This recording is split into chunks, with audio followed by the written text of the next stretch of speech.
Did you know that 50% of businesses in Australia are currently operating without a written down strategy or plan? But what's also interesting is that 43% of small businesses in Australia are not profitable. You're going to have a look at your major competitors, who you feel that you're losing business to. Look at their messaging overall. Look at their major taglines. Look at their promises. What's a service or a product that a hairdresser could sell that didn't make customers feel like they were cheating? I'll tell you, for all the hairdressers listening, offer them a blow-dry. Welcome to the Marketing Factory, where we don't blend in. I'm Marissa Candy, founder and award-winning marketer.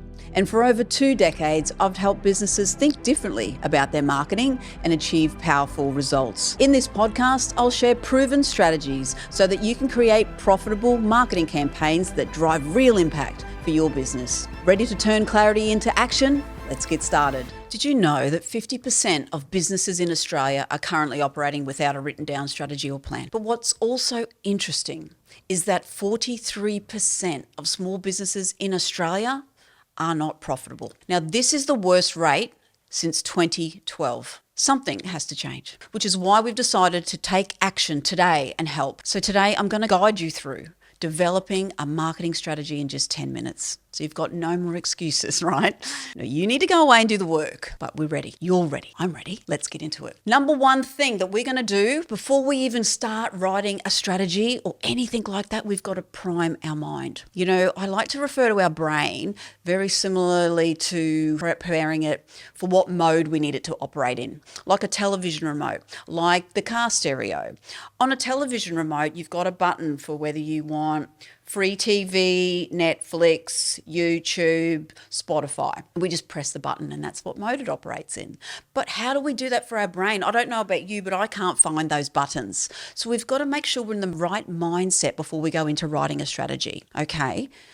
There's varying parts of our brain that we need to switch on. So we don't go, oh, I'm selling some things on Marketplace. I better switch on my sales brain. Bing. There it goes. Oh, I'm going to have a lunch with my family and friends. I'm going to switch on my loving brain. Bing.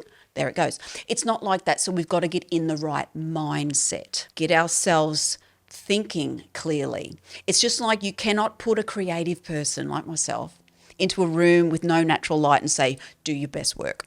So think about that for your own team as well. So we've got to get in the right mindset and prime our brains for what we're about to do. Make sure you feel good. Make sure you've had a great sleep. Make sure you're hydrated. Make sure you're in an environment where you can actually be clear and think. And we're going to start with this.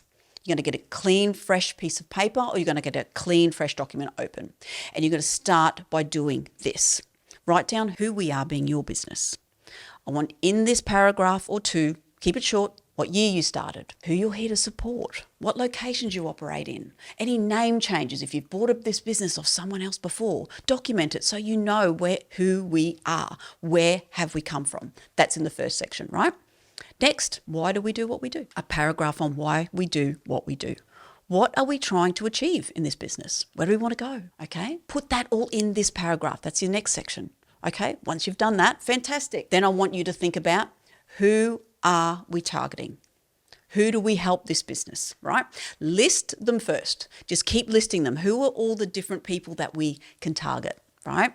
And then I want you to go and talk about what are their pains and what are their goals.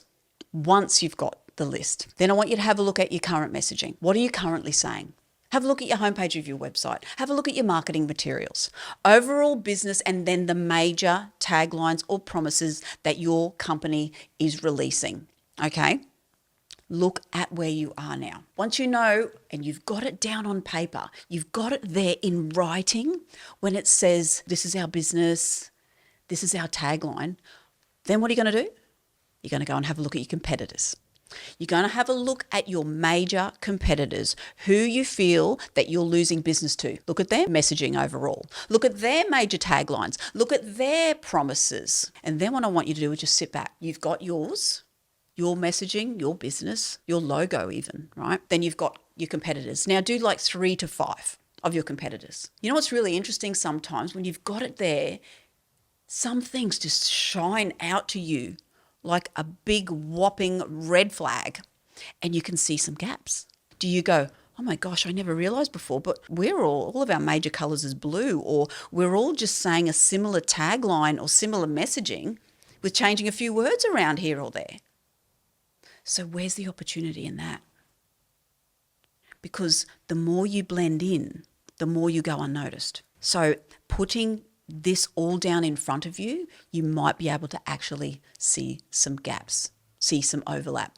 Because what you really want to do is you want to stand on your own island, right? When you're in business, yes, we operate in these cities predominantly, but really what we want to do is kind of like push us out onto this island so that we're kind of offering something and doing something that might be a little bit different from everyone else. And so people have got no option and no choice but to come to us amongst the gazillion of other providers that might be in industry. Okay, we've got that. Just quickly, if you're a business owner struggling to see results from your marketing, or you're overwhelmed by the thought of marketing your business, we can help. Book in a call with my team using the link in the show notes, and let's get your brand thriving without the struggle. Now, back to the episode.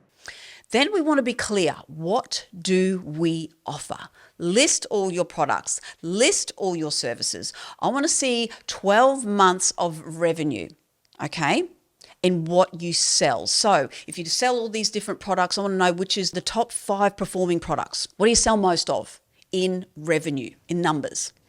Then I want you to look at, right, how do customers typically enter the business? It might not be off your big grand service. They might come in off a lower value item that you sell or a lower value service. So know how customers enter. I'll give you an example for us.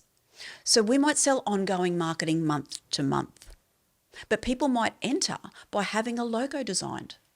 If we get a business at the start of a business and we're building this business to be successful, they don't just start with an ongoing marketing plan. They start with building their brand, building their business, and that's how they enter. Once you've got all of this down, this is the part where the magic happens, I like to say. This is where, we do use a lot of our experience and a lot of our learning to put this together. But you can do this too, okay? What I want you to do is, out of the products and services that you have identified you sell, choose the one that brings you the most revenue. I want you to choose one product or one service, okay? Then I want you to choose one of the target audiences, one of the main target audiences that purchase that high ticket offer or that high selling offer. Doesn't have to be high ticket, just that one product, one target audience, and then one of their pain or goals. Okay, so is that clear? You're going to pick one product or service for one target audience, and you're going to choose from that target audience either their pain point or their goal. So if I have to maybe look at this with an example for you, let's look at a hairdresser. Most people are quite committed to their hairdresser for their colour, right? They feel like if they go and get a colour somewhere else, they're cheating on their hairdresser, okay? Well, maybe that's just the way mine makes me feel. So are people in the market going to cheat on their hairdresser? Maybe they won't. Maybe they think like me. So what's another way a hairdresser could maybe go after some new clients? What's a service or a product that a hairdresser could sell that didn't make customers feel like they were cheating? I'll tell you, for all the hairdressers listening, offer them a blow dry. I can get a blow dry. That's not cheating on my hairdresser. It's not messing with my colour. I get a blow dry. So do a blow dry offer. A blow dry offer to someone. A blow dry offer to one of your target audience groups. It could be a busy mum. It could be a busy corporate. It could be a specific offer after the price or budget conscious, right? Put an offer out there. One campaign. Then I want you to create some artwork. Use Canva. Make it image-based. Make it fun. Few words. Make a social tile. Something for your website. And then put that all over your social media channels that you own. List them. What are all the social channels we've got? What are all the places we can put it? Your LinkedIn header, a post on LinkedIn, a blog, an email signature. You can do all these things through Canva for this one campaign. Then what are you going to do? You're going to email your database of people might want to come in for that blow dry offer. They want, get your customers to spend more money with you is a great way of also increasing your revenue. Then you're going to choose a date and you're going to launch it. You're going to boost it because you've got to, what do you got to do? You've got to spend money to make money, right? It's not just going to randomly fall from the sky. We've got to tempt people. We've got to give them an opportunity to buy it. So there you have it. I think I did it. Yay, crowd goes wild. Yeah. A marketing strategy in about 10 minutes. Now, look, if you're driving, you probably wrote none of that down, and that's okay. If you're at work, you're just listening to me while you're eating your lunch, excellent. But go back, listen to it again, write it down, do everything I asked you to do, and we've got no excuses for not having one now, okay? So let's work on changing these small business statistics. Then I'll be happy. Now, make sure you let me know how you go, and we'll see you sometime soon. Thanks for tuning into The Marketing Factory. If today's episode helped bring clarity to your marketing strategy, please leave a 5-star review on Apple Podcast or Spotify. And don't forget to subscribe on your favorite platform. Stay connected with us on the socials at The Marketing Factory or at The Marketing Factory AUS, and let's keep turning clarity into action.